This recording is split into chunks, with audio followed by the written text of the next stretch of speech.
পুলিশের হাত থেকে নিজেকে বাঁচাতে সবার সামনে গহনাকে মানসিক রোগী বলল নকল আয়ুষ্মান। আসল আয়ুষ্মানকে মেরে ফেলার ভয় দেখিয়েও গহনাকে দমিয়ে রাখতে পারল না বিরাজ। পিসিমণির ঘরে গিয়ে সবটা জানতে পেরে গেল গহনা। এমনটাই দেখবে বন্ধুরা, তাই বিস্তারিত জানতে প্লিজ আমার এই ছোট্ট চ্যানেলটি সাবস্ক্রাইব করে এগিয়ে যেতে সহযোগিতা করো। গহনা এক গ্রাম্যমের কাহিনীর 218তম পর্বে তোমরা দেখতে পাবে গহনা বাড়িতে পুলিশকে খবর দেয়।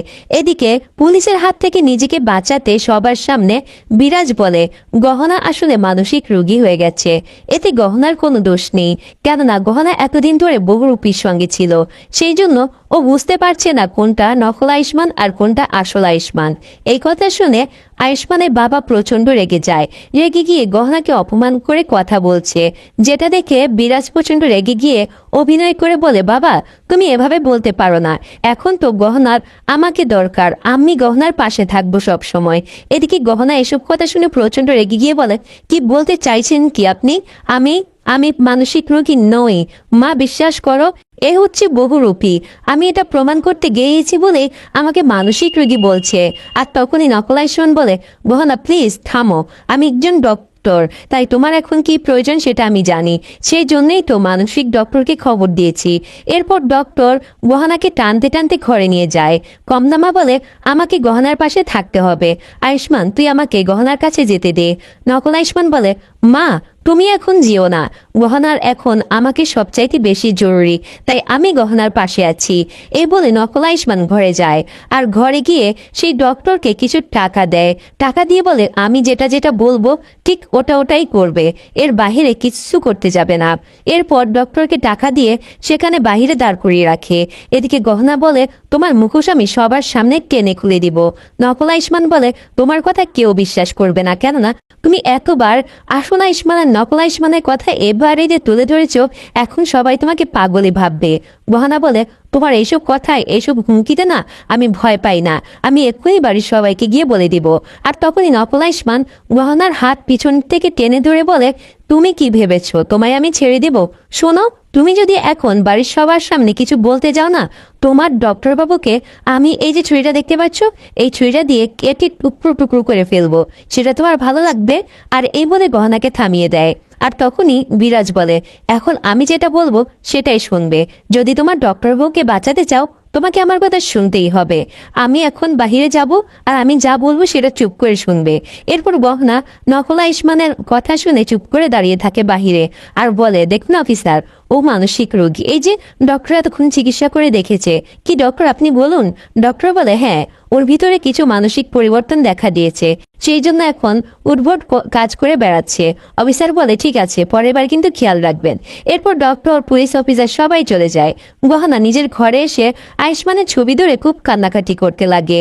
এদিকে আয়নার ওপাশ থেকে আসল আয়ুষ্মান সবটাই দেখছে, কিন্তু দেখেও কিছু করতে পারছে না। গহনার এমন কষ্ট দেখে কিছুতেই সহ্য করতে পারছে না আসল আয়ুষ্মান। মহাদেবের কাছে প্রার্থনা করে যাতে গহনা কষ্ট না পায়। আর তখনই আয়ুষ্মানের ছবির উপরে একটা ফুল এসে পড়ে। আর তখনই গহনা বলে, আমি বুঝতে পারছি মহাদেব, তুমি কিছু ইঙ্গিত দিচ্ছ, কিন্তু আমি বুঝতে পারছি না, আমাকে এভাবে থেমে গেলে চলবে না, ওর কথায় আমি ভয় পেয়ে থাকবো না, ওই বহুরূপীকে আমি উচিত শিক্ষা দিবই। এরপর গহনা ভাবতে থাকে কিভাবে তার ডক্টর বাবুকে খুঁজে বের করবে। ওদিকে বিরাজ বাড়ির দোলে নিয়ে চলে যায় পিসিমণির ঘরে। আর সেখানে গিয়ে পিসিমণিকে বলে, আমি তোমার সন্তান, কিন্তু তুমি আমাকে সবকিছু দেখে বঞ্চিত করেছো, এবার কিন্তু আমি আর কিছুই মেনে নেব না মা।